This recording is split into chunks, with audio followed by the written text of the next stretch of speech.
Good evening, everyone.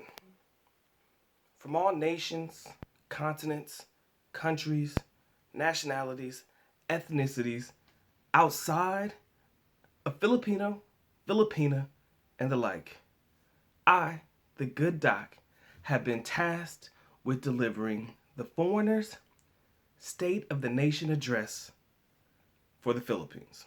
Now, good news, everyone.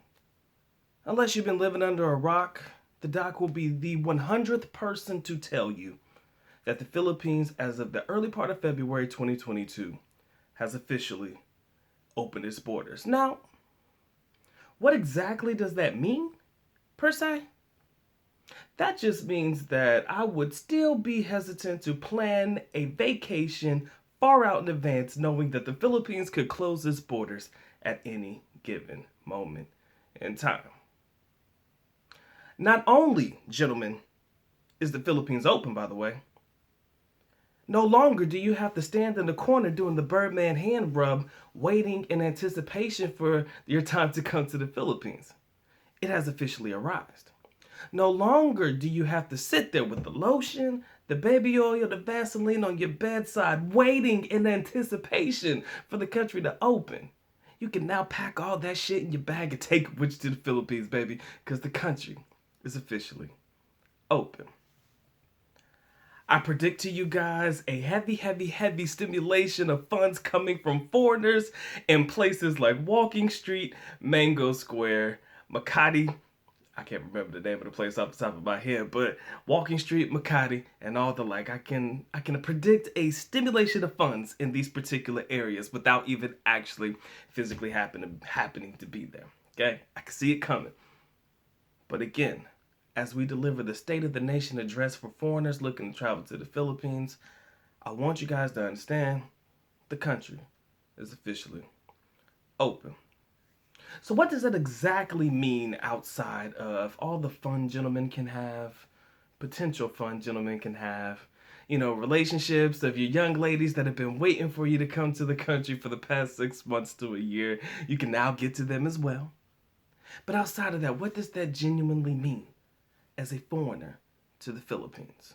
So glad you asked. You know what it means, gentlemen? Another place to mark off your bucket list, gents. Another place to mark off of your bucket list.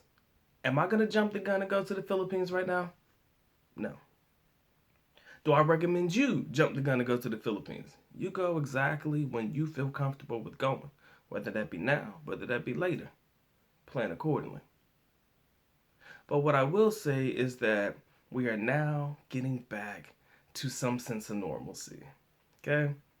That's what I want you guys to take into consideration. We are now starting to get back to some sense of normalcy in the Philippines. The QR codes, they're really not anal retentive about checking for QR codes anymore. Not necessarily worried about checking for vaccination cards anymore. I think now the country is starting to relax its rules just enough for foreigners to feel comfortable, capable, and well and able to have a satisfactory vacation in the country.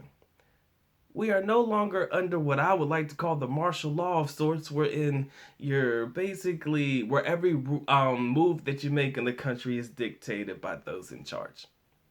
Not right now, they're not. All right, and I kind of believe that is something that we have to at least be grateful about. To all of my soldiers who were on the ground during the time and who lived through the pandemic and who survived it, especially in a place like the Philippines, gentlemen, you deserve a round of applause, okay? And I'm not playing with that one, y'all, because y'all went through some shit. To all of my brethren who remained intact, who stayed there, who went through it all, gentlemen, y'all deserve a round of applause because y'all are the true heroes in my opinion.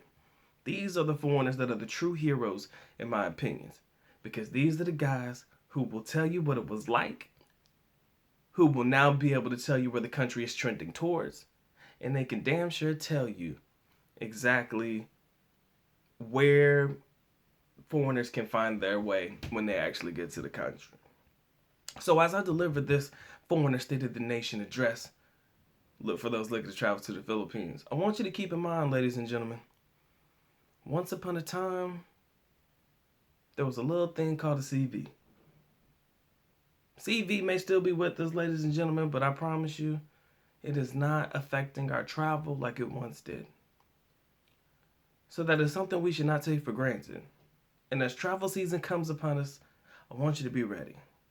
I want you to remain cautious. I want you to take the necessary precautions to remain ahead of the game